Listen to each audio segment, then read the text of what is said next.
दुसरा तिसरा आणि चौथा अजून 3 टप्पे आहेत. महाविकास आघाडीनं सगळ्या जागा लढवायचा निर्णय घेतला आणि सुदैवानं एखाद दुसऱ्या जागेचा इथे जर ठरला तर संबंध राज्यामध्ये महाविकास आघाडीच्या निर्णयाच्यामध्ये एकवाक्यता आहे. राष्ट्रवादी काँग्रेसनं लोकसभेच्या जागा या कमी घेतल्या आणि हा निर्णय आम्ही जाणीवपूर्वक केला.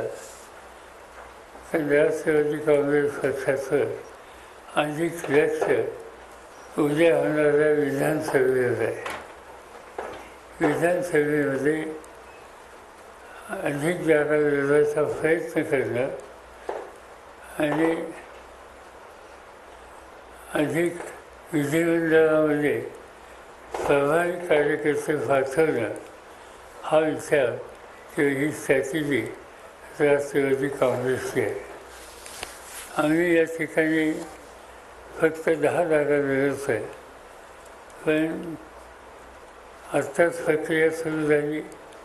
अजूनही काही ठिकाणचे फॉर्म भरायचे, पण तिथं हळूहळू जे महाराष्ट्रात दिसतंय ते महाविकास आघाडीच्या दृष्टीने अनुकूल दिसते आणि माझी खात्री आहे की ज्या जागा आम्ही लढवतो आहे तिचा आमचा निकाल हा उत्तम लागल्याशिवाय राहणार आहे.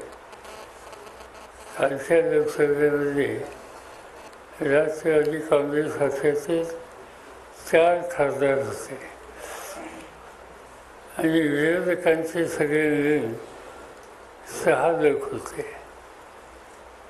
ही जी संख्या आहे तिच्यामध्ये मोठ्या प्रमाणात वाद झालेले चित्र या निवडणुकीत दिसेल असं माझं ऑब्झर्वेशन आहे.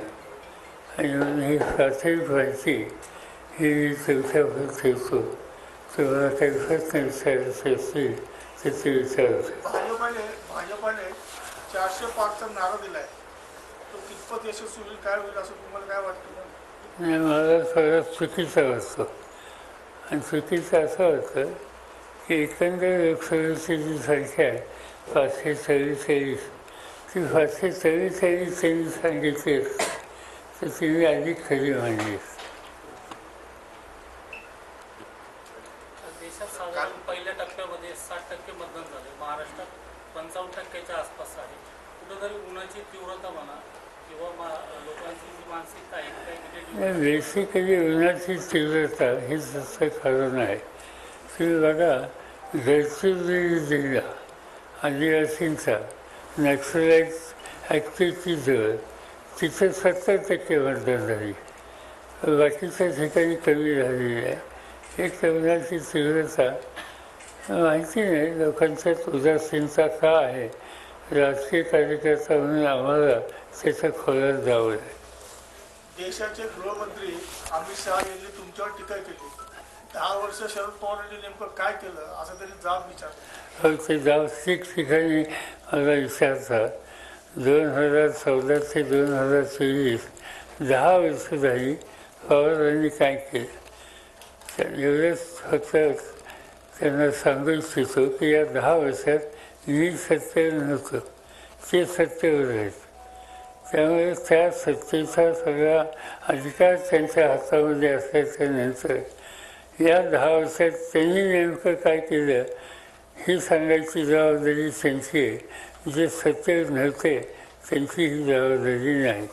आणि त्याच्या आधी मी जेव्हा सत्तेवर होतो त्यावेळेला माझ्याकडे जे काम होतं शेतीचं त्या संदर्भात काय केलं गेलं हे सगळं जगाला माहिती.